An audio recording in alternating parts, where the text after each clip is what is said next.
Hi there, this is Matt, another random Gamergate video.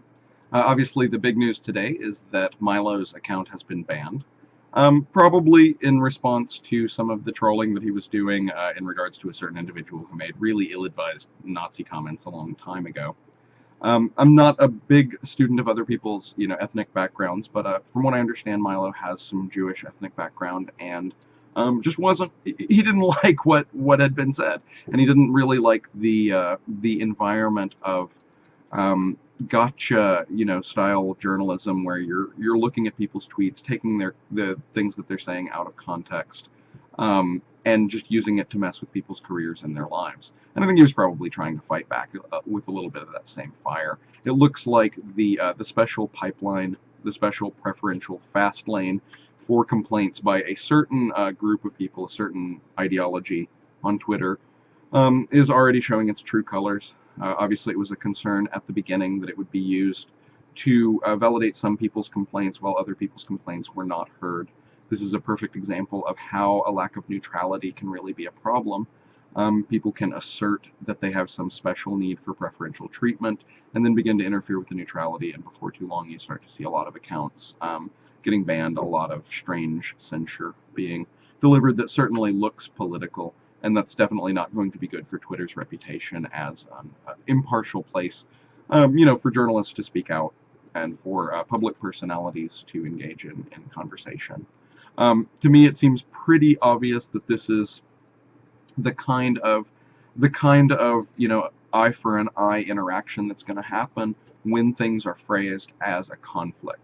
And I know we didn't start this conflict, but this is obviously one of the situations where we get an IGF judge to apologize or to drop their to resign from their position, so they get a few accounts suspended, and it just I fear that no actual communication is occurring here. That the people who are opposing Gamergate conversation aren't understanding that that it's not a movement. I certainly am not a member of any movement. It's just a conversation. So when they attack people who are trying to provide information, it really does look like censorship. And this whole thing, I believe, started with an attempt to censor someone speaking out openly about what they believe was abuse. And then it spiraled into the discovery that a lot of attempts to speak out against ethical abuses of the system of game journalism that exists now. And these voices were censored in the places where they were attempting to communicate, like the sites where the actual articles were being published. So obviously attacking Twitter as an information pipeline just isn't going to work. People aren't going to stop conversing there. They are going to be able to continue to make accounts. They're going to continue to be able to communicate with each other. And at the end of the day, I think a lot of these bans are going to be repealed. I don't even know how long Roguestar Games was suspended. It didn't seem to be that long to me, maybe half a day. I don't know how well Milo is going to fare on that, but I know that people aren't going to stop listening to him because of this. The last thing that you've done is shut down this person's voice in the community. And we're gamers. The more you try to silence somebody, the more we're going to be convinced that that we have some reason to listen to them. And so it's really just, as much as it's a mistake to attack high-profile targets on the anti-side, it's a huge mistake to attack high-profile targets on the other side as well. A lot of people really like Nero. He's personable.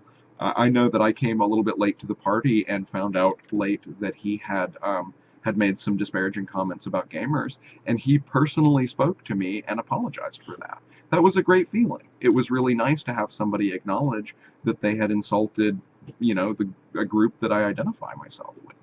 And I just think that things would have gone a lot differently if maybe the person that he was attempting to communicate his dissatisfaction with their previous Nazi comments had understood that lesson and had been able to apologize to him as directly. And so I think that you're going to have a really hard time shutting down anybody who's that personable and that adaptable, and that it's just going to backfire. Anyway, other than that, Gamergate seems to be going strong. All of this looks like it's going to result in a fairly large Black Friday, sort of Christmas season-like movement, and I'm really interested to see how that goes.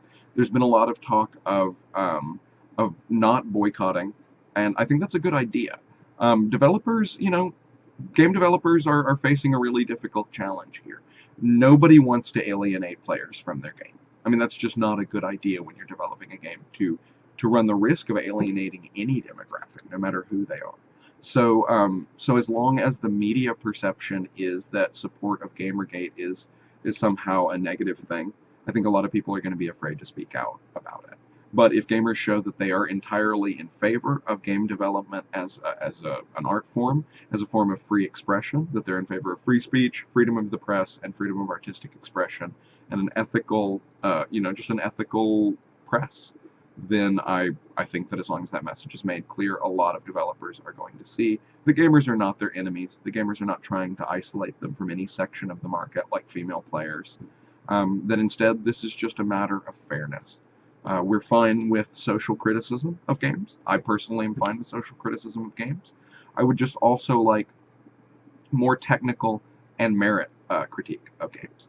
I would honestly like to know what people from backgrounds other than communications degrees or humanities degrees have to say about games.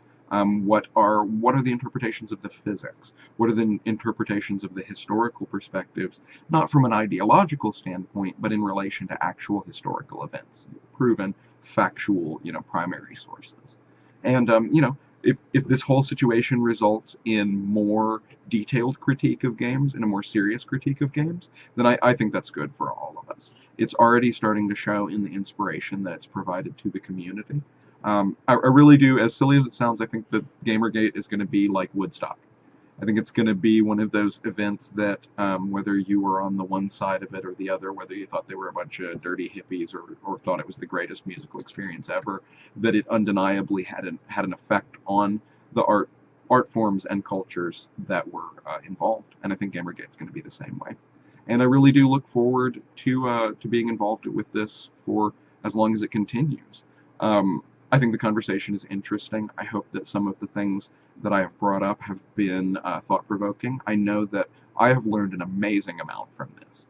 The start of Gamergate represents the fastest accumulation of knowledge as far as marketing and development of games for the gaming community that I've ever acquired. And so this is amazing. It really does make it's as good as months of forum stalking and lurking around and just trying to figure out what people want out of a game. Now I'm hearing voices really loudly saying, this is what matters to me about gaming. This is what I want to see. This is what I don't want to see. And that information is the most valuable thing that game developers can have. So thank you very much, every single person that's been involved in this, and especially the high-profile targets who have taken a lot of hits because they've really kicked up the level of debate. I don't want it to ever be misunderstood. I really do appreciate all of the people who've brought their audiences to this situation, and I think we all do. All of those of us who really care about the future of gaming appreciate the people who have come in from outside of gaming. We just want to make sure that gaming remains about the people who are going to be spending the most time there. It really does come down to the same sort of thing as, say, soccer or any other professional sport. The game should be fun for casual people watching. The game should be fun for the diehards and the players and the people who work within the industry as well. And just like all of the professional sports, baseball, for example, have had growing pains. We're also going to have growing pains as an industry as this goes on. And I hope that we can keep corruption and that sort of thing out of the industry. It would be nice. It's the newest art form. That's really the notable thing here. Is as major art forms and major media go, games are the newest, and so we have the best chance here to apply everything that we've learned since the development of movies, since the development of television, about how censorship doesn't work, about how freedom of expression is important in every medium.